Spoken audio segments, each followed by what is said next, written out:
Throwback Thursday, and it's 34 degrees in Simpsonville, South Carolina. You know, there's an old joke that says in the creation account that God created the heavens and the earth and the man and the beast of the field, and then rested on the seventh day. Then he created woman, and neither man or beast have rested since. I'm going to get into trouble for that, I'm sure. So here are your three questions for today in today's trivia questions about creation. What was God's original watering system? What was God's original watering system? Question number two, God's reason for creating woman. What was God's reason for creating woman? Number three, why should man love, respect, and cherish his wife? Why should man love, respect, and cherish his wife? Those are important questions, and I think sometimes we forget that just because man has the head of the home position according to the scriptures, that means that a wife should be a footmat for her husband or just a servant. That's not at all what the Bible says. In context, you'd never be able to prove that. And so it's very important for us to remember that it's been a very detailed plan from God from the very beginning. What was his original watering system? In Genesis chapter 2, verses 5 and 6, it says, not rain, but a mist that came up from the ground that watered all of the vegetation. It said it hadn't rained, but God was using mist to water the ground. It's interesting because in Florida, I remember during the droughts that we had, even the scientists today say that many times the dew that comes onto the ground is a very effective watering tool. But that was God's original watering system, was the mist of the ground. Number two, God's reason for creating woman.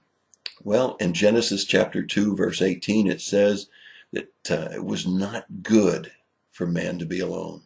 Boy, I can agree with that 100%.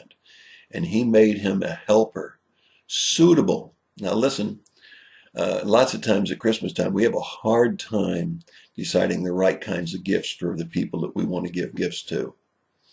But God, knowing man because he created him, created something suitable. That is, we need to look at woman as God's perfect gift to us. In 1 Corinthians chapter 11, verse 9, read it carefully. For both the Old Testament and New Testament complement each other on so many subjects. And here's another way that you can find that creation of God, perfect gift for man, woman. Finally, question number three, why should man love, respect, and cherish his wife? Well, in Genesis chapter 2, verses 22 through 24, it gives us at least three good reasons why we should cherish that. First of all, it's a gift from God, and God doesn't make junk, and he makes good, perfect gifts for man. When he saw that it wasn't good for us to be alone, he created woman as God's perfect gift for us. Number two, she's a helper. There's many times when your wife will have wisdom that you don't. She'll have insights that you don't. She'll have abilities and patience that you don't. Oh, I can't imagine raising my children by myself. It takes a woman to help raise a child properly. It really does, especially when they're toddlers. And finally, number three, we become one flesh.